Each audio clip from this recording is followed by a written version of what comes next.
श्री सुदशा व्रत कथा। बंदई परम लक्ष्मी जगत तारिणी, समुद्र मंथनरु जात होइलु तु पुणी। तेणु करी नाम हेला लक्ष्मी नारायणी, विष्णुंक घरणी माग टुक मलिनी। एथु अनंतरे दिने मंत समये, नारद महर्षि इंद्र भुवन विजये। षडर्घ्य देई इंद्र पाद पूजा कले, बसिबा निमंते दिव्य आसने कदेले। इंद्र उवाच केवण व्रत कले केवण फल पाई, घरणी पुत्र दुहिता केमंते मिलई। एहा मते संक्षेपीण कहिबा गोसाई, तब मुखु शुणिले जे प्रते जीवी मोहि। नारद उवाच शुण एबे इंद्र सेहि व्रतर महिमा, जहिरे संतोष हुअन्ति महालक्ष्मी उमा। मंचमंडल रे सारवंती नगर, तहि विष्णु कर बोली अटे द्विजवर। ताहार भारी जा नाम अटे लक्ष्मीवती, से ब्राह्मणी लक्ष्मी व्रत सर्वदा करन्ती। लक्ष्मीकर दया जेणु हेला ता उपरे, अचल संपत्ति भोग करे मंचपुरे। एथु अनंतरे इंद्र शुण मन देई, लक्ष्मीकर व्रत तते कहिबा बुझाई। माघ मास शुक्ल पक्ष दशमी गुरुवार, श्री सुदशा व्रत गटी पड़े से दिनर। सेहि दिन ब्राह्मणी जे प्रभातु उठिला, एक बनी गाईर से गोबर आनिला। सुसंच करिण गोबर घर दुआर लिपिला, नदी रे स्नान करिण घर कुआइला। तंडुल बाटिण झोटी आभरण कला, श्री परमा लक्ष्मी को से सुमरणा कला। 10 वर्ण मुरुजरे पितुली लिहिला, 10 जे पाखुड़ा करी पदे कले खिला।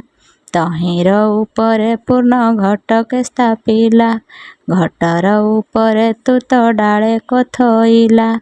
नारिकेल एक गोटी घट परे देले, 10 मुखी दीपावली जागर जालिले। 10 खिय धड़ा सूत्रे व्रत को बांधिले, चौरी नामेण बेत पाखरे थोइले। दृश्यमुष्टि तंडुल जे घट पाखे देले, बदरी फल गोटिए गोटिए जे देले। उपरे चंद्र ताप चांदुआ टणाइले, 10 मेंचा हळदी जे पूर्ण कुंभ देले। सिंदूर कजल नेई घट परे देले, श्री परमा लक्ष्मी को से सुमरणा कले। छेना पणा कदली से सरघृत देले, 10 गोटी मंडा नेई आगरे थोइले। कर्पूर रे युक्त करी आनिण बाढ़िले, नैवेद्य नेई पुणी कथा जे शुणिले। श्री महालक्ष्मी की से सुमरणा कले, लक्ष्मी 10 नाम धरी व्रते गंठी देले।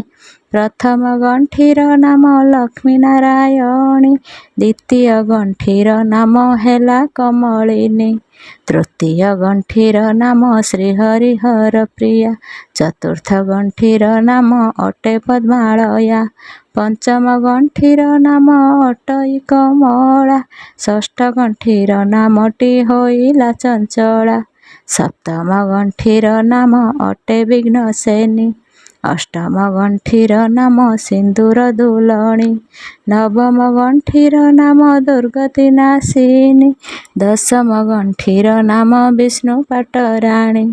ଦଶ ନାମ ଧରିଣ ଯେ ବ୍ରତ ଗଣ୍ଠି ଦେଲେ, ଲକ୍ଷ୍ମୀ ନାରାୟଣୀ ବୋଲି ସୁମରିଲେ, ସୂର୍ଯ୍ୟଙ୍କୁ ଅର୍ଘ୍ୟ ଦେଇ ଯେ ବନ୍ଦାପନା କଲେ, ନଦୀକୁ ଯେ ପାଣି କୁମ୍ଭେ ଆଣିବାକୁ ଗଲେ, ବ୍ରତ ହସ୍ତରୁ ଖସାଇ କୋଳରେ ରଖିଲେ, ଜଳ ଭିତରେ ଯାଇଣ ବ୍ରାହ୍ମଣୀ ପଶିଲେ, ମାଂସ ମେଞ୍ଚା ମେଞ୍ଚା ପ୍ରାୟ ବ୍ରତ ଦିଶୁଥିଲା, ଚିଲ ପକ୍ଷୀ ଝାମ୍ପ ଦେଇ ବେଗେ ଘେନି ଗଲା, ସେ ବ୍ରାହ୍ମଣୀ ଜଳ ଘେନି କୋଳକୁ ଅଇଲା, ବ୍ରତ ନ ଦେଖିଣ ସେହୁ ବିସ୍ମିତ ହୋଇଲା, ଚାରି ଦିଗକୁ ବ୍ରାହ୍ମଣୀ ନିରେଖି ଚାହିଁଛି, ଦେଖିଲା ଯେ ବ୍ରତ ଚିଲ ଘେନି ଯାଉଅଛି, ଚିଲ ପଛେ ପଛେ ସେ ବ୍ରାହ୍ମଣୀ ଗୋଡ଼ାଇଲା, ସେ ଚିଲ ଯାଇଣ ଏକ ବନସ୍ତେ ଫସିଲା, ବ୍ରତ ନ ପାଇ ବ୍ରାହ୍ମଣୀ ବିକଳେ କାନ୍ଦିଲା,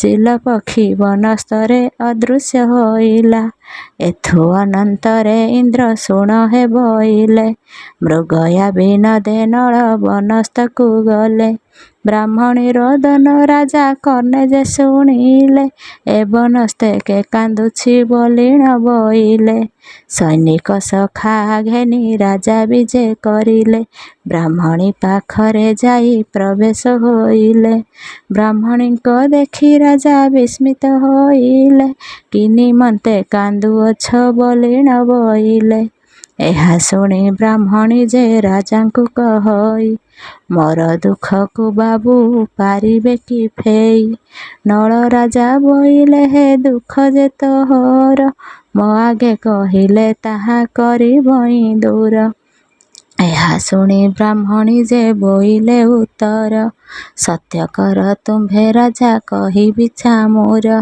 ବ୍ରାହ୍ମଣୀର ବାକ୍ୟ ଶୁଣି ରାଜା ସତ୍ୟ କଲେ, ଯାହା ତୁମେ ମାଗ ତାହା ଦେବଇଁ ବଇଲେ, ଏହା ଶୁଣି ବ୍ରାହ୍ମଣୀ ଯେ ହରଷ ହୋଇଲେ, ମୋହର ସୁଦଶା ବ୍ରତ ଚିଲ ଘେନି ଗଲା, ତୁମ୍ଭର ଯେ ମହାଦେଇ ବ୍ରତ କରୁଛନ୍ତି, ସେହି ବ୍ରତ ଗୋଟି ତୁମ୍ଭେ ଦେବ ହୋ ଦ୍ରୁପଦୀ। ଏହା ଶୁଣି ମହାରାଜା ସନମତ କଲେ, ବ୍ରାହ୍ମଣୀଙ୍କୁ ଘେନି ନିଜ ରାଜ୍ୟ ଚଳିଗଲେ, ବ୍ରାହ୍ମଣୀଙ୍କୁ ସିଂହଦ୍ୱାରେ ବସାଇ ନୃପତି, ଅନ୍ତଃପୁରକୁ ଗମନ କଲେ କତଡ଼ତି, ରାଣୀଙ୍କୁ ଯାଇଣ ନଳ ରାଜା ଯେ କହିଲେ, ଆମ୍ଭଙ୍କୁ ଏ ମାଗୁଣି ଦେବ କି ବୋଇଲେ, ଏହା ଶୁଣି ମହାରାଣୀ ସ୍ତବଧ ହୋଇଲେ, ଆମ୍ଭଙ୍କୁ କିସ ମିଳିବ ଦେବଇଁ ବୋଇଲେ, ନଳ ରାଜା ବୋଇଲେ ଗୋ ସତ୍ୟ ଏବେ କର, ତେବେ ମୁଁ କହିବି ସିନା ମାଗୁଣି ମୋହର, ଏହା ଶୁଣି ମହାଦେଇ ସତ୍ୟ ବାକ୍ୟ କଲେ, ଯେ ଇଚ୍ଛା ତୁମ୍ଭର ରାଜା ମାଗ ବୋଇଲେ, ସତ୍ୟ ବାକ୍ୟ ଶୁଣି ରାଜା ବୋଇଲେ ଉତ୍ତର, ଶ୍ରୀ ସୁଦଶା ବ୍ରତ ଗୋଟି ଦିଅ ଗୋ ତୁମ୍ଭର, ଏହା ଶୁଣି ମହାରାଣୀ ବିସ୍ମୟ ହୋଇଲେ, ଶ୍ରୀ ସୁଦଶା ବ୍ରତ ଦେବା ନୁହଁଇ ବୋଇଲେ, ଏହି ବ୍ରତ ଗୋଟି ଅନ୍ୟକୁ ଯେ ନ ଦିଅନ୍ତି, ବ୍ରତ ଦେଲେ କନ୍ଧରୁ ଯେ ଲକ୍ଷ୍ମୀ ଛାଡ଼ି ଯାନ୍ତି, ଦରିଦ୍ର ଭିକ୍ଷୁକ ବ୍ୟାଧିବନ୍ତ ସେହୁ ହୋଇ, ଲକ୍ଷ୍ମୀଙ୍କ ବ୍ରତକୁ ଏହା ଦେଇ ନ ପାରଇ, ଜଞ୍ଜାଳ କରିଣ ରାଜା ପୁନଶ୍ଚ ମାଗିଲେ, ହସ୍ତରୁ ଖସାଇ ବ୍ରତ ରାଜା करे ଦେଲେ, ବ୍ରତ ପାଇ ମହାରାଜା ବେଗେ ଚଳିଗଲେ, ବ୍ରାହ୍ମଣୀ ହସ୍ତରେ ବ୍ରତ ନେଇଣ ଯେ ଦେଲେ, ବ୍ରତ ପାଇ ବ୍ରାହ୍ମଣୀ ଯେ ଆନନ୍ଦ ହୋଇଲା, ରାଜାକୁ ଆଶିଷ କରି ନିଜ ପୁରେ ଗଲା, ସେ ବ୍ରତ ନେଇଣ କଞ୍ଚା ଦୁଧରେ ଧୋଇଲା, 10 ଗୋଟି ମଣ୍ଡା କରି ପାଣି ଛଡ଼ାଇଲା, ଆପଣା ହସ୍ତରେ ନେଇ ବ୍ରତକୁ ବାନ୍ଧିଲେ, ପାରଣା କରି ବ୍ରାହ୍ମଣୀ ଆନନ୍ଦେ ରହିଲେ। ନାରଦଙ୍କୁ ଚାହିଁ ଇନ୍ଦ୍ର ପୁଣି ପୁଛା କଲେ, ନଳ ରାଜାଙ୍କର କିସ ହୋଇଲା ବୋଇଲେ। ନାରଦ ବୋଇଲେ ଶୁଣ ଇନ୍ଦ୍ର ମନ ଦେଇ, ନଳ ରାଜାଙ୍କ ବିପତ୍ତି ତତେ ଦେବା କହି। ଚରିଯିବା ଗୋରୁ ଆଉ ଘରକୁ ନଇଲେ, ପୋତିଲାର ଧନ ସବୁ ବାସୁକି ହରିଲେ। ଧାନ ଚାଉଳ ତ ସବୁ ବସି ସେ ଖାଇଲେ, ଶତ୍ରୁ ଆସିଣ ରାଜ୍ୟରେ ଉପଗତ ହେଲେ।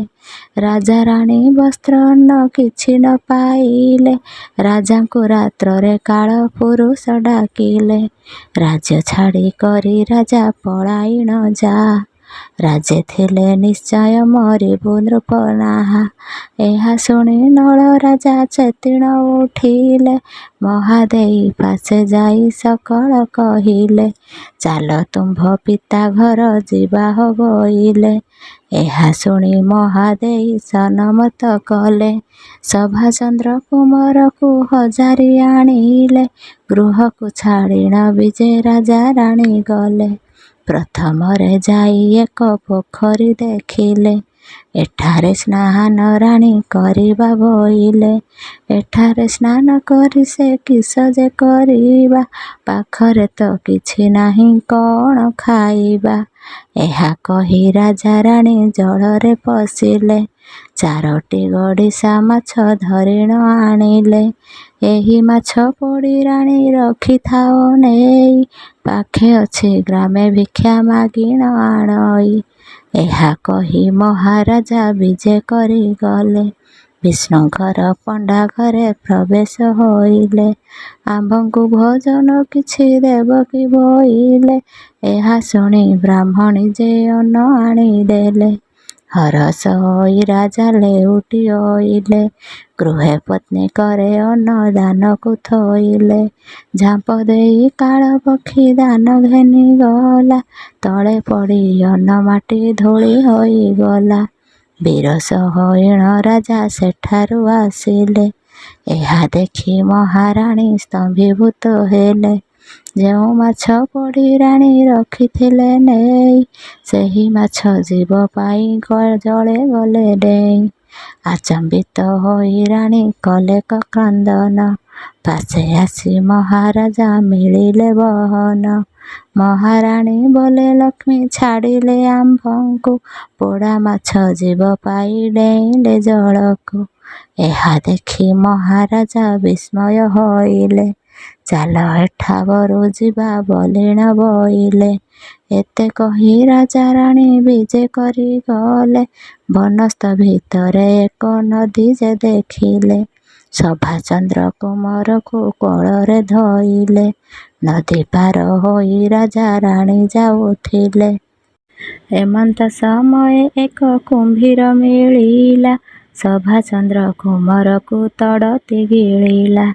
ଏହା ଦେଖି ରାଜା ରାଣୀ ବେଗେ ପଳାଇଲେ, କାନ୍ଦି କାନ୍ଦି ଯାଇଣ ଯେ ବନସ୍ତେ ପଶିଲେ। ଭଙ୍ଗା ମନ୍ଦିର ଗୋଟାଏ ସେଠାରେ ଦେଖିଲେ, ରାଜା ରାଣୀ ଯେ ମନ୍ଦିର ଭିତରେ ରହିଲେ। ଅଳଙ୍କାର ଖୋଲି ରାଣୀ ଅଞ୍ଚଳେ ବାନ୍ଧିଲେ, ସେହିଠାରେ ରାଜା ରାଣୀ ଶ୍ରମେ ନିଦ୍ରା ଗଲେ। ସେ ମନ୍ଦିର କାନ୍ଥେ ଚିତ୍ର ମୟୂର ଯେ ଥିଲା, ରାଣୀ ଅଳଙ୍କାର ମାନ ସବୁ ଗିଳି ଦେଲା। ରାଣୀଙ୍କ ନୟନେ କାଳ ନିଦ୍ରା ଯେ ଘାରିଲା, ରାଣୀଙ୍କୁ ଛାଡ଼ି ରାଜା ତହୁଁ ପଳାଇଲା। ସେଠାବରୁ ନଳ ରାଜା ଭ୍ରମି ଭ୍ରମି ଗଲା, ଭୀମ ରାଜ୍ୟ ରାଜେ ଯାଇ ପ୍ରବେଶ ହୋଇଲା। ଭୀମ ରାଜା ଆଗରେ ସେ ଜଣାଇଲେ ଯାଇ, ଆମ୍ଭଙ୍କୁ ରଖ ହେ ରାଜା କିଛି ପଣ ଦେଇ। କେଉଁ ଦେଶେ ଘର ପୁଣି କେଉଁ ଜାତି ପୁଣ, କେଉଁ କେଉଁ ବିଦ୍ୟମାନ କରିଛ ସାଧନ। ନଳ ରାଜାଙ୍କର ସୁପକାର ଥିଲି ମୁହିଁ, ଗୌରୀ ସଉରି ବିଧି ରାନ୍ଧଣା ଜାଣଇ। ଏହା ଶୁଣି ଭୀମ ରାଜା ହରଷ ହୋଇଲେ, ଆମ୍ଭ ସୁପକାର ହୋଇଥା ଯା ବୋଇଲେ। ଆଜ୍ଞା ପାଇ ନଳ ରାଜା ସନମତ କଲେ, ରୋଷେଇ ଶାଳରେ ଯାଇ ପ୍ରବେଶ ହୋଇଲେ। ରାତ୍ର ପାହିଲାରୁ ରାଣୀ ନିଦ୍ରାକୁ ଉଠିଲେ, ରାଜାଙ୍କୁ ନ ଦେଖି ରାଣୀ ଡାକ ଚାରି ଦେଲେ। ରାଜାଙ୍କୁ ନ ପାଇ ରାଣୀ କାନ୍ଦି କାନ୍ଦି ଗଲା। ଛନ ଛନ ହୋଇ ସେ ସ୍ଥାନରୁ ଚଳିଗଲା। ବାଟେ ରାଣୀ ପଚାରି ପଚାରି ନ ଯେ ଗଲା। ଭୀମ ରାଜା ରାଜେ ଯାଇ ପ୍ରବେଶ ହୋଇଲା। ଭୀମସେନ ଅନ୍ତପୁରେ ଯାଇ ନ ମିଳିଲା। ଲକ୍ଷ୍ମୀଙ୍କ ମାୟାରୁ ନିଜ ମାତା ନ ଚିହ୍ନିଲା। ଦମୟନ୍ତୀ କହନ୍ତି ଯେ ମହାଦେଇ ପାଶ, ଭାତ ଲୁଗା ଦେଇ ରଖ ତୁମର ଉଆସ। ନଳ ରାଜାଙ୍କର ଦାସୀ ହୋଇଥିଲି ମୁହିଁ, କର୍ମ ଅଭାଗ୍ୟରୁ ମୁହିଁ ସେଠାରୁ ଆସଇ। ଏହା ଶୁଣି ମହାଦେଇ ହରଷ ହୋଇଲେ, ଆମ୍ଭ ଅନ୍ତପୁରେ ଦାସୀ ହୋଇଥାଅ ଭଲେ। ଏହା ଶୁଣି ଦମୟନ୍ତୀ ସନମତ କଲେ। ନଳ ଦମୟନ୍ତୀ ଦୁହେଁ ସେଠାରେ ରହିଲେ। ଏଥୁ ଅନନ୍ତରେ ଶୁଣ ଇନ୍ଦ୍ରମନ ଦେଇ, ନଳ ରାଜାଙ୍କର ଶୁଭ ବାର୍ତ୍ତା ଦେବା କହି। ଭାଦ୍ର ମାସ ଶୁକ୍ଳ ପକ୍ଷ ଦଶମୀ ଗୁରୁବାର, ଶିଶୁ ଦଶା ବ୍ରତ ଗୋଟି ପଡ଼େ ସେ ଦିନର। ପାଟ ଜ୍ୟୋତିଷ ଯାଇ ରାଣୀଙ୍କୁ କହିଲା, କାଲିଠୁ ସୁଦଶା ବ୍ରତ ପଡ଼ୁଛି ବୋଇଲା। ଜ୍ୟୋତିଷଙ୍କୁ ଧନ ରତ୍ନ ଦେଇ ବିଦା କଲା। ଦାସୀମାନଙ୍କୁ ଡାକିଣ ବୁଝାଇ କହିଲା। ପ୍ରଭାତରୁ ଉଠି ଦାସୀମାନେ ଚଳିଗଲେ, ଏକ ବନ ଗାଈର ଯେ ଗୋବର ଆଣିଲେ। ସୁସଞ୍ଚ କରିଣ ଘର ଦୁଆର ଲିପିଲେ, ନଦୀରେ ସ୍ନାନ କରିଣ ଘରକୁ ଆସିଲେ। ତଣ୍ଡୁଳ ବାଟିଣ ଝୁଣ୍ଟି ଆଳପଣା ଦେଲେ, ଏହା ଦେଖି ଦମୟନ୍ତୀ ରାଣୀଙ୍କୁ କହିଲେ, ମହାରାଣୀ ମୋ ପ୍ରତି ଦୟା ହେବେ। ଓଷାର ଉପକରଣ ଯେବେ ମତେ ଦେବେ। ଶ୍ରୀ ସୁଦଶା ବ୍ରତଟିକୁ କରନ୍ତି କହିଲେ, ଏହା କହି ମହାଦେଇ ସନ୍ତୋଷ ହୋଇଲେ।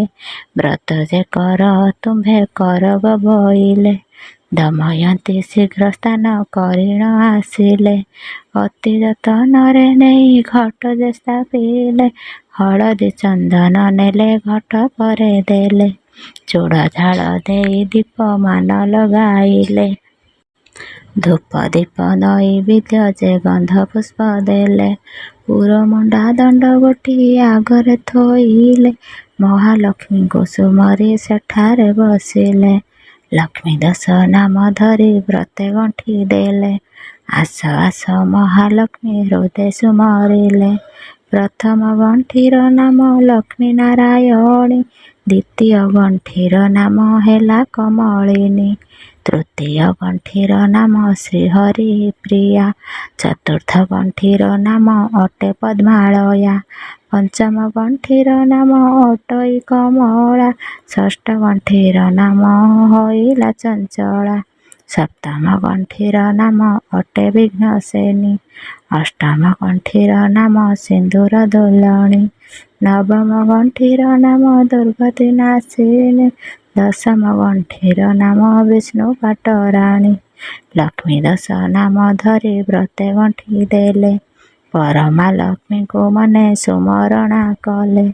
ଭୋଗର ଲକ୍ଷ୍ମୀ ମତେ ଅନୁଗ୍ରହ ହେଉ, ପୁତ୍ର ଗୋରସ୍ତ ଆବର ରାଜ୍ୟ ପ୍ରାପ୍ତ ହେଉ। ଏମନ୍ତ ଭାବନା କରି ମନେ ସୁମରିଲେ। ପ୍ରସନ୍ନ ହୋଇଣ ଲକ୍ଷ୍ମୀ ରାଣୀଙ୍କୁ କହିଲେ, ଯାଅ ତୋର ପୁତ୍ର ସ୍ୱାମୀ ପ୍ରାପତ ହୋଇବେ, ତୋର ହସ୍ତେ ଶତ୍ରୁମାନେ ନିପାତ ହୋଇବେ।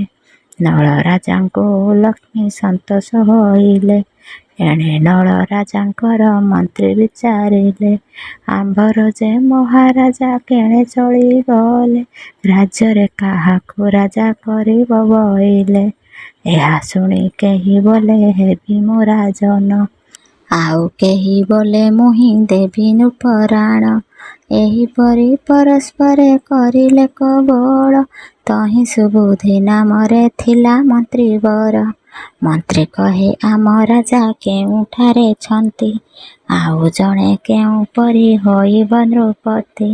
ମନ୍ତ୍ରୀ ବୋଇଲେ ଶୁଣ ସର୍ବେ ମୋ ବିଚାର, ପାଟ ହସ୍ତି କୁମୁଣ୍ଡିଣ ଛାଡ଼ ଯାସ ତୋର। ସୁବର୍ଣ୍ଣ କଳସେ ଗଙ୍ଗା ଜଳ ଶିରେ ଦେଇ, ଛାଡ଼ିଦେବା ଯାହା ପରେ ଢାଳି ବସେ ସେହି, ତାହାକୁ ରାଜ୍ୟରେ ରାଜା କରିବାଟି ଜାଣ। ପାଟ ହସ୍ତି ମଣି ଛାଡ଼ିଦେଲେ ତତକ୍ଷଣ, ମନ୍ତ୍ରୀ ପୁରୋହିତ ଆଦି ସକଳ ଚଳିଲେ। ରାଜ୍ୟର ପରଜା ବୃନ୍ଦ ସର୍ବେ ବଢ଼ାଇଲେ, ନିଜ ଇଚ୍ଛା ମତେ ହସ୍ତି ଦ୍ରୁତଗାମୀ ହୋଇ। ଭୀମ ରାମ ରାଜେ ପ୍ରବେଶିଲା ହସ୍ତି ଯାଇ, ପାଟ ହସ୍ତି ଯାଇ ନଳ ରାଜାଙ୍କୁ ଭେଟିଲା। ସୁବର୍ଣ୍ଣ କଳସ ନଳ ଶିରରେ ଢାଳିଲା, ରାଜାଙ୍କୁ ନେଇ ହସ୍ତି ପୃଷ୍ଠରେ ବସିଲେ। ଜୟ ନଳ ରାଜା ବୋଲି ଉଚ୍ଚେ ଡାକ ଦେଲେ, ସେନଗ୍ରର ନର ନାରୀ ମାନେ ଦେଖୁଥିଲେ। ରାଜାଙ୍କ ଅଗ୍ରତେ ଯାଇ ସମସ୍ତେ କହିଲେ, ଗୁପ୍ତେ ନଳ ରାଜା ସୁପକାର ପଣେ ଥିଲେ। ଏଥି ଥିବା ଯାଏ ତାଙ୍କୁ କେହି ନ ଚିହ୍ନିଲେ, ତାଙ୍କ ରାଜ୍ୟ ପାତ୍ର ମନ୍ତ୍ରୀ ସମସ୍ତେ ହୋଇଲେ। ନଳ ରାଜାଙ୍କୁ ହସ୍ତି ପୃଷ୍ଠେ ବସାଇଲେ, ଏହା ଶୁଣି ଭୀମ ରାଜା ହରଷ ହୋଇଲେ। ନଳ ରାଜାଙ୍କୁ ଗୌରବ କରି ଘେନିଗଲେ, ଅନ୍ତଃପୁରରେ ଦମୟନ୍ତୀକୁ ରାଣୀ ଯେ ଚିହ୍ନିଲେ। ଏତ ଆମ ଦମୟନ୍ତୀ ଦୁହିତା ବୋଇଲେ, କି ନିମନ୍ତେ ଆସି ଏଥି ଗୁପତେ ରହିଲ। କି ନିମନ୍ତେ ଏ ବିରୂପା ରୂପ ହୋଇଥିଲ। ଦମୟନ୍ତୀ ଏହା ଶୁଣି ବୁଝାଇ କହିଲେ, ଲକ୍ଷ୍ମୀ ଦ୍ରୋହୀ କରିବାରୁ ରାଜ୍ୟ ତଢ଼ାଇଲେ। ବନସ୍ତ ମଧ୍ୟରେ ସଭା ଚନ୍ଦ୍ରକୁ ହରାଇ, ମତେ ଛାଡ଼ି କରି ରାଜା ଗଲେ କପଳାଇ। ଏହା ଶୁଣି ମହାଦେଇ ରାଜାଙ୍କୁ କହନ୍ତି, ଆମ୍ଭ ଗୃହେ ଦମୟନ୍ତୀ ଝିଅ ରହିଛନ୍ତି। ଭୀମ ରାଜା କହନ୍ତି ଯେ ନଳ ଆସିଛନ୍ତି, ଏହା ଦେଖି ରାଜରାଣୀ ହରଷ ହୁଅନ୍ତି। ଦମୟନ୍ତୀଙ୍କୁ ଧରିଣ ନଳ ପାଶେ ଗଲେ, ଦମୟନ୍ତୀଙ୍କୁ ଦେଖିଣ ନଳ ଖୁସି ହେଲେ। ରାଜାରାଣୀଙ୍କ ପାଦ ତଳରେ ପଡ଼ିଲେ, ମନବାଞ୍ଛା ପୂର୍ଣ୍ଣ ହେଉ ବଲିଣ ବୋଇଲେ। କିଛି ଦିନ ନଳ ପୁଣି ସେଠାରେ ରହିଲେ, ଏହା ଦେଖି ରାଜାରାଣୀ ହରଷ ହୋଇଲେ। ରାଜାଙ୍କ ଅଗ୍ରତେ ଯାଇ ନଳ ଜଣାଇଲେ, ନିଜ ରାଜେ ଯିବୁ ଆମେ ଆଜ୍ଞା ଯେ ହୋଇଲେ। ବିଧିମତେ ସନମାନ ନଳ ରାଜାଙ୍କୁ ଯ କଲେ, ପାଟ ପୀତାମ୍ବରୀ ମାନ ରାଜା ଯେ ପିନ୍ଧିଲେ। ନାନା ଅଳଙ୍କାର ଦେଇ ଭୂଷଣ କରିଲେ, ବିନୟ ହୋଇଣ ରାଣୀ ମାତାଙ୍କୁ କହିଲେ। ଦୟା ରଖିଥିବ ପିତା ମାତାଙ୍କୁ କହିଲେ, ଆଶିଷ କଲ୍ୟାଣ କର ବିନୟ ହୋଇଣ। ରତ୍ନହାନ୍ଦଳରେ ନେଇ ବିଜେ କରାଇଲେ, ବିନୟ ହୋଇଣ ରାଣୀ ଦାସୀଙ୍କୁ କହିଲେ।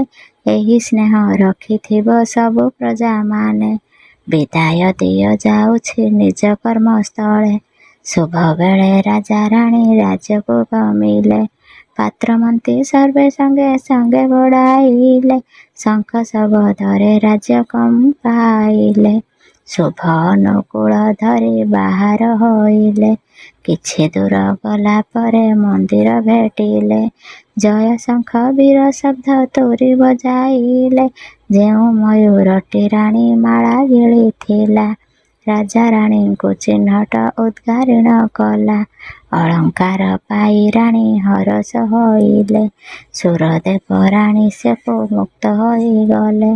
ଏଠାବର ପାତ୍ର ମନ୍ତ୍ରୀ ମାନେ ବିଦା କଲେ, ତୁମ୍ଭେମାନେ ଯାଅ ଭଲେ ଆମ୍ଭେ ଯିବୁ ଭଲେ। ସେଠାବରୁ ପାତ୍ର ମନ୍ତ୍ରୀ ବିଦାୟ ହୋଇଲେ, ରାଜାରାଣୀ ବହୁତ ଆଶିଷ ବାଞ୍ଛିଲେ। ହସ୍ତି ପୃଷ୍ଠେ ବସି ରାଜାରାଣୀ ଚାଲିଗଲେ, ବନସ୍ତ କନ୍ଧରେ ନଦୀ ନିକଟେ ମିଳିଲେ। ଶଙ୍ଖଧ୍ୱନି ଶବଦରେ ନଦୀ କମ୍ପିଗଲା, ଶବ୍ଦ ଶୁଣିଣ କୁମ୍ଭୀର ତଡ଼ିତ ଆସିଲା। ସଙ୍ଗେ ସଙ୍ଗେ ସଭାଚନ୍ଦ୍ର ଉଦ୍ଗାରିଲା, ଏ ଜନ୍ମରୁ ମୁକ୍ତ କରନ୍ତୁ ବୋଇଲା। ପୁତ୍ର ପାଇ ରାଜାରାଣୀ ହରଷ ହୋଇଲେ, ସୁରଦେବ ରାଜ୍ୟ ସବୁ ମୁକ୍ତ ହୁଅ ଭଲେ। ସଭାଚନ୍ଦ୍ରକୁ ନେଇ କୋଳରେ ବସାଇଲେ, ସେଠାବରୁ ରାଜାରାଣୀ ସଧୀରେ ଚଳିଲେ। ମହାଲକ୍ଷ୍ମୀ ନଳକୁ ସେ ସୁଦୟା କରିଲେ, ବେତାଳମାନଙ୍କୁ ଡାକି ତହୁଁ ଆଜ୍ଞା ଦେଲେ। ରାଜାର ଭଣ୍ଡାର ସର୍ବ ପୂର୍ଣ୍ଣ କରି ଆସ, ପୂର୍ଣ୍ଣ କରି ମୋତେ ଆସି କହିବଟି ବସ। ଏହା ଶୁଣି ବେତାଳ ଯେ ଶୀଘ୍ର ଚଳିଗଲେ। ନଳ ରାଜାଙ୍କ ଭଣ୍ଡାର ସମ୍ପୂର୍ଣ୍ଣ କରିଲେ। ଲେଉଟିଣ ଆସି ଲକ୍ଷ୍ମୀ ପାଶେ ଜଣାଇଲେ, ଭଣ୍ଡାର ପୂର୍ଣ୍ଣ ଶୁଣି ନ ସନ୍ତୋଷ ହୋଇଲେ। ଏ ସମୟେ ନଳ ରାଜା ରାଜ୍ୟ ପହଞ୍ଚିଲେ, ସିଂହଦ୍ୱାରରେ ପହଞ୍ଚି ହରଷ ହୋଇଲେ। ରାଜା ରାଣୀ ପାତ୍ର ମନ୍ତ୍ରୀ ଦେଖି ଧାଇଁ ଗଲେ, ସମାରୋହେ ପାଦ ତଳେ ସର୍ବେ ଲୋଟିଗଲେ। ଉଠ ସର୍ବେ ରାଜା ରାଣୀ ଏମନ୍ତ କହିଲେ, ଯେ ଯାହାର କାର୍ଯ୍ୟକ୍ରମେ ସର୍ବେ ଲିପ୍ତ ହେଲେ। ଅଭିଷେକର ଯୋଗାଡ଼ ମନ୍ତ୍ରୀ କରାଇଲେ, ଶୁଭ ବେଳେ ରାଜା ରାଣୀ ଅଭିଷେକ ହେଲେ। ବାଦ୍ୟ ଶବଦରେ ରାଜା ଆନନ୍ଦ ଲଭିଲେ, ନଗର ବୁଲି ବୁଲି ରାଜା ବହୁ ଧନ ଦେଲେ। ଆନନ୍ଦ ହୋଇଣ ରାଜା ପ୍ରଜାଙ୍କୁ ପାଳିଲେ, ରାଜା ପ୍ରଜା ଆନନ୍ଦରେ ସନ୍ତୋଷ ଲଭିଲେ। ଏହାପରେ ଶିଶୁଦଶା ବ୍ରତ ହିଁ ପଢ଼ିଲା, ବ୍ରତ କରିବାକୁ ରାଣୀ ରାଜାଙ୍କୁ କହିଲା। ଏମନ୍ତେ ବ୍ରତ ବୋଲି ଇନ୍ଦ୍ରଙ୍କୁ କହନ୍ତେ, ଇନ୍ଦ୍ର ସହିତରେ ସଚି ଏ ବ୍ରତ କରନ୍ତେ। ନାରଦ ଋଷିଙ୍କ ଠାରୁ କଥାକୁ ଶୁଣିଲେ, ବ୍ରତକୁ ସମ୍ପୂର୍ଣ୍ଣ କରି ଦକ୍ଷିଣାକୁ ଦେଲେ। ଦକ୍ଷିଣା ପାଇଣ ନାରଦ ବିଜେ କରିଲେ, ଏ ବିଧିର ନର ନାରୀ ଲକ୍ଷ୍ମୀ ବ୍ରତ କଲେ। ଯେଉଁମାନେ ନାରୀ ଏହି ବ୍ରତକୁ କରନ୍ତି, ତାଙ୍କ ବକ୍ଷରୁ ଲକ୍ଷ୍ମୀ କେବେ ନ ଛାଡ଼ନ୍ତି। ଏଣୁ ମହାଲକ୍ଷ୍ମୀ ପାଦେ ଥାଉ ମୋର ମତି, ସଦା ଜୟେ ସମ୍ପୂର୍ଣ୍ଣ ହେ ସୁଦଶା ବ୍ରତଟି।